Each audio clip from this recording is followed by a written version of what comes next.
யாத்திராகமம் 26ஆம் அதிகாரம். மேலும் திரித்த மெல்லிய பஞ்சு நூலினாலும் இளநீல நூலினாலும் இரத்தாம்பர நூலினாலும் சிவப்பு நூலினாலும் நெய்யப்பட்ட 10 மூடு திரைகளால் வாசஸ்தலத்தை உண்டு பண்ணுவாயாக. அவைகளில் விசித்திர வேலையாய் கேருபீன்களை செய்ய கடவாய். ஒவ்வொரு மூடுதிரையும் 28 முழ நீளமும் 4 முழ அகலமுமாயிருப்பதாக. மூடுதிரைகள் எல்லாம் ஒரே அளவாய் இருக்க வேண்டும். 5 மூடுதிரை ஒன்றோடொன்று இணைக்கப்பட்டிருக்க வேண்டும். மற்ற 5 மூடுதிரைகளும் ஒன்றோடொன்று இணைக்கப்பட்டிருக்க வேண்டும். இணைக்கப்பட்ட ஒரு மூடுதிரையின் கடை ஓரத்தில் இளநீல நூலால் காதுகளை உண்டு பண்ணு. இணைக்கப்பட்ட மற்ற மூடுதிரையின் கடையோரத்திலும் அப்படியே செய்வாயாக. காதுகள் ஒன்றோடொன்று இணையும்படி ஒரு மூடுதிரையில் 50 காதுகளையும் இணைக்கப்பட்ட மற்ற மூடுதிரையின் ஓரத்தில் 50 காதுகளையும் உண்டு பண்ணுவாயாக.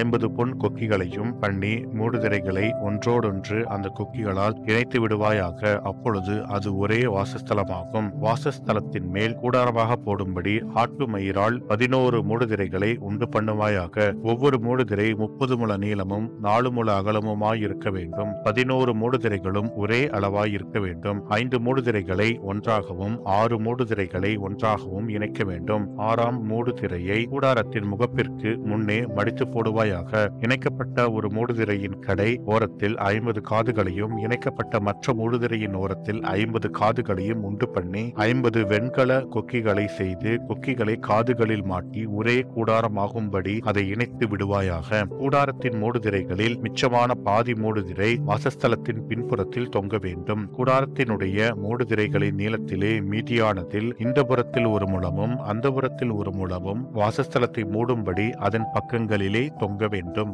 சிவப்பு தீர்ந்த ஆட்டுக்கடா தோலினால் கூடாரத்திற்கு ஒரு மூடியையும் அதன் மேல் தகசு தோளால் ஒரு மூடியையும் உண்டு பண்ணுவாயாக.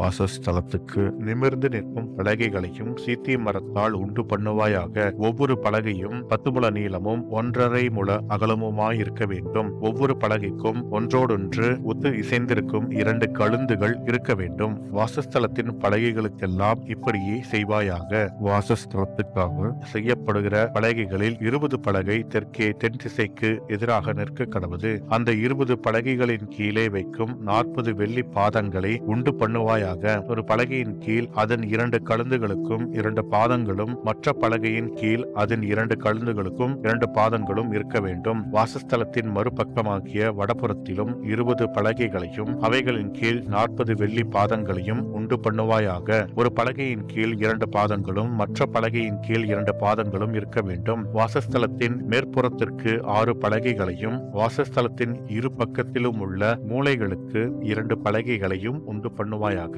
அவைகள் கீழே இசைக்கப்பட்டிருக்க வேண்டும். மேலேயும் ஒரு வளையத்தினால் இசைக்கப்பட்டிருக்க வேண்டும். 2 மூலைகளுக்கும் இப்படியே இருக்க வேண்டும். அவைகள் 2 மூலைகளுக்காகும். அந்தபடி 8 பலகைகள் இருக்க வேண்டும். ஒவ்வொரு பலகையின் கீழ் 2 பாதங்களாக 16 வெள்ளி பாதங்களும் இருக்க வேண்டும். சீத்தி மரத்தால் வாசஸ்தலத்தின் ஒரு பக்கத்து பலகைகளுக்கு 5 தாழ்பாள்களையும் வாசஸ்தலத்தின் மறுபக்கத்து பலகைகளுக்கு 5 தாழ்பாள்களையும் வாசஸ்தலத்தின் மேற்புறமான பின்பக்கத்து பலகைகளுக்கு 5 தாழ்பாள்களையும் பண்ணுவாயாக.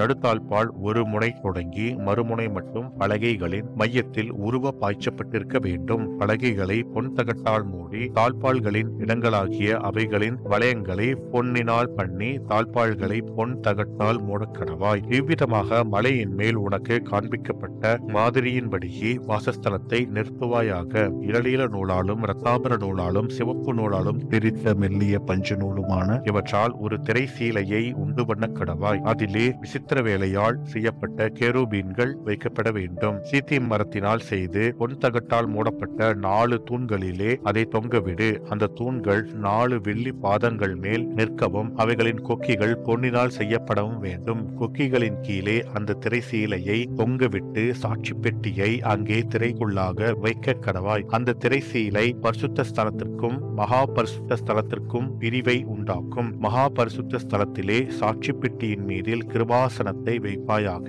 திரைக்கு புறமாக மேஜையையும் மேஜைக்கு எதிரே வாசஸ்தலத்தின் தென்புறமாக குத்து விளக்கையும் வைத்து மேஜையை வடப்புறமாக வைப்பாயாக. இளநீல நூலும் இரத்தாம்பர நூலும் சிவப்பு நூலும் திரித்த மெல்லிய பஞ்சு நூலுமாகிய இவற்றால் சித்திர தையல் வேலையான ஒரு தொங்கு திரையும் கூடாரத்தின் வாசலுக்கு உண்டாக்கி அந்த தொங்கு திரைக்கு சீத்தி மரத்தால் 5 தூண்களை செய்து அவைகளை பொன் தகட்டால் மூடி அவைகளுக்கு பொன் கொக்கிகளை உண்டாக்கி அவைகளுக்கு அதற்கு 5 வெண்கல பாதங்களை வார்ப்பிக்க கடவாய் என்பதே.